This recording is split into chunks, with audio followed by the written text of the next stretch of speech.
12 नवंबर 1996 की शाम दिल्ली से करीब 100 किलोमीटर दूर लोग आसमान में एक अजीब सा नजारा देखा। एक पल में कड़कती हुई बिजली गड़गड़ाहट सुनाई दी और अगले ही पल आसमान में एक भयानक आग का गोला दिखाई दिया, जैसे आसमान में कुछ बड़ा और खतरनाक घटने वाला हो। अचानक आसमान से लोहे के भारी टुकड़े और इंसानों के कटे हुए अंग गिरने लगे। ये मलबा करीब 7 किलोमीटर के दायरे में फैल गया और एक पल में उस दिन ने भारत में एक ऐसी दिल को दहला देने वाली घटना को जन्म दे दिया, जिसकी गूंज दुनिया भर में सुनाई दी। आखिर उस खौफनाक दिन में क्या हुआ था, जानने के लिए वीडियो को एंड तक जरूर देखना। सऊदी अरेबियन एयरलाइन की फ्लाइट उड़ान भरने के लिए तैयार हो रही थी। इस फ्लाइट में 312 लोग सवार थे, जिसमें से 231 भारतीय थे जो सऊदी अरेबियन काम के लिए तलाश में जा रहे थे। शाम के 6 बजे पर ये फ्लाइट उड़ान भरती है, लेकिन इसमें सवार लोग इस बात से अनजान थे कि बड़ा खतरा उनके करीब आ रहा था। असल में कजाकिस्तान का एक चार्टर्ड प्लेन भारत की ओर आ रहा था,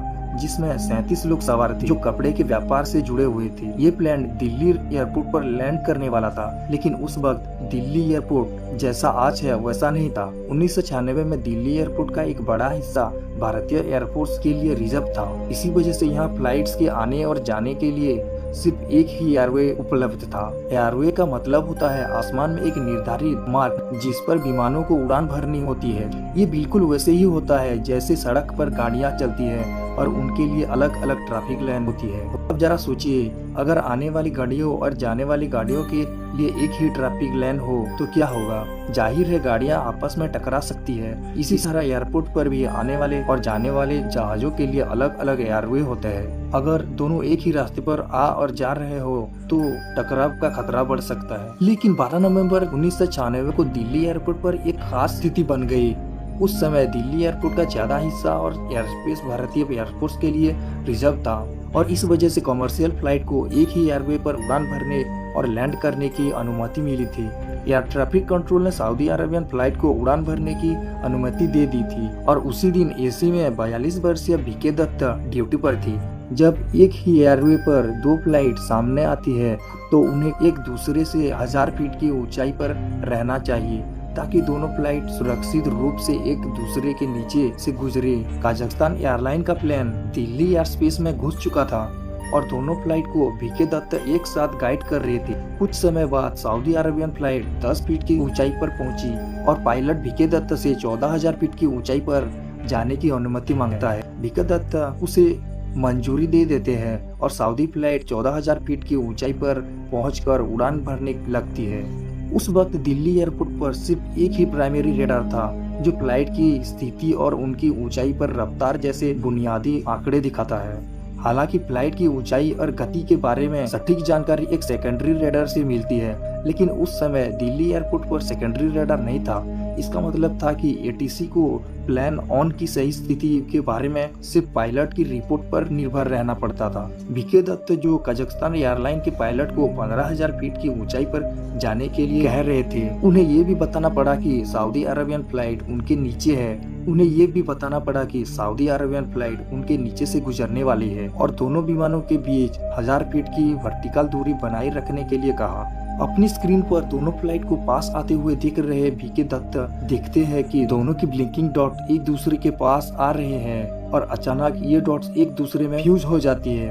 अब ये डॉट एक दूसरे से दूर हो जानी चाहिए थी, लेकिन फ्यूज होने के बाद ये डॉट स्क्रीन से गायब हो जाती है। बीके दत्त समझ गए थे कि कुछ बहुत बुरा हुआ है। इसी समय दिल्ली से करीब 100 किलोमीटर दूर चरखी डटरी में रहने वाले लोग आसमान में तेज रोशनी और एक तेज धमाका की आवाज सुनते हैं। आसमान में बिजली की तरह चमकाने के बाद लोहे के टुकड़े उनके ऊपर गिरने लगते हैं।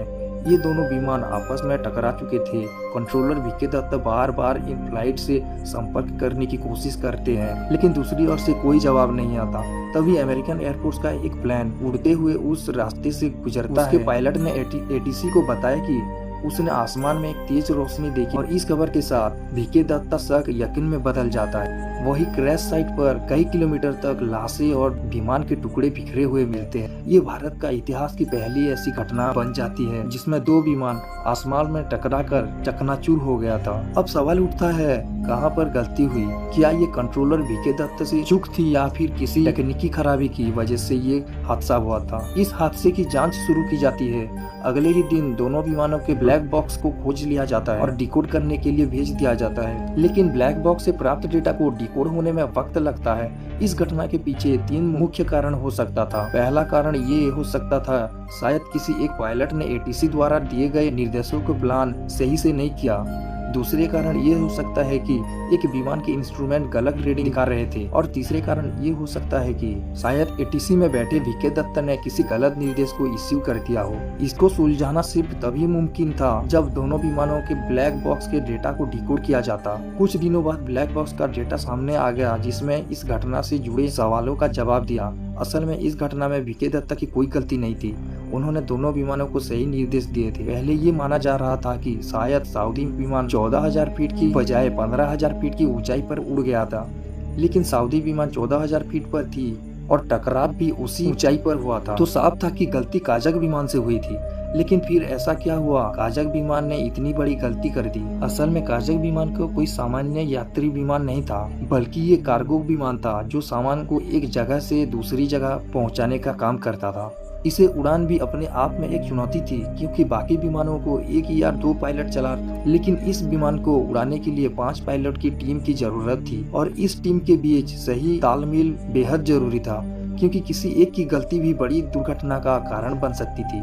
काजक विमान में एक और गंभीर समस्या थी, वहाँ पायलट को इंग्लिश नहीं आती थी। इस वजह से वो एटीसी से सही से बात नहीं कर पा रहे थे। वो पहले एटीसी द्वारा दिए गए इन निर्देशों को ट्रांसलेट करते, फिर उनका जवाब देते। इस काम के लिए विमान में एक ट्रांसलेटर भी था जो रेडियो कम्युनिकेशन को संभाल रहा था। लेकिन एक और बड़ी गलती ये थी कि काजक विमान के क्रू में मैप की इकाइयों को लेकर भी कंफ्यूजन था। डिस्टेंस को मीटर में मापते थे, जबकि एटीसी फीट में जानकारी दे रहा था, और इसी कंफ्यूजन ने हादसे का कारण बना दिया। काजक विमान अपने प्लेन को 15,000 फीट की बजाय 14,000 फीट की ऊंचाई पर ले गया। इस वजह से वो सऊदी विमान से टकरा गया। इस दुर्घटना में 349 लोगों की जान चली गई और उनके परिवारों को उनका शव भी नहीं मिल सका। सऊदी विमान की ब्लैक बॉक्स की रिकॉर्डिंग से ये भी पता चलता है कि जब दोनों विमान आपस में टकरा गए तब क्रू की ये महसूस हुआ कि अब उनकी कोई बचत नहीं है। मरने से पहले उन्होंने अपनी इस्लामिक प्रार्थना की और उसके बाद ब्लैक बॉक्स की रिकॉर्डिंग वही खत्म हो गया। ये घटना देश की इतिहास की सबसे दर्दनाक घटनाओं में से एक थी। इस घटना के बाद विमान इंडस्ट्री में एक महत्वपूर्ण बदलाव किए गए। सबसे पहले बदलाव ये था कि विमानों के आने और जाने के लिए अलग अलग एयरपोर्ट कॉरिडोर बनाए गए। दूसरे सेकेंडरी रेडार सिस्टम को इंस्टॉल किया गया, जिससे आसमान में उड़ रहे विमानों की पोजीशन को सही तरीके से ट्रैक किया जा सके। इसके साथ ही सरकार ने ये सुनिश्चित किया कि अब हर उड़ान में ट्रैफिक कोलिजन एविडेंस सिस्टम लगाए गए। TCAS एक ऐसा सिस्टम है जो पायलट को बताता है कि यदि कोई विमान सामने आ रहा है तो क्या करना चाहिए ताकि टक्कर से बचा जाए। इन बदलावों के बाद सौभाग्य से आज तक किसी भी 2 विमानों के बीच मिड एयर टक्कर नहीं हुई। अगर आपको ये वीडियो अच्छा लगा तो लाइक कीजिए और चैनल को सब्सक्राइब कीजिए। धन्यवाद।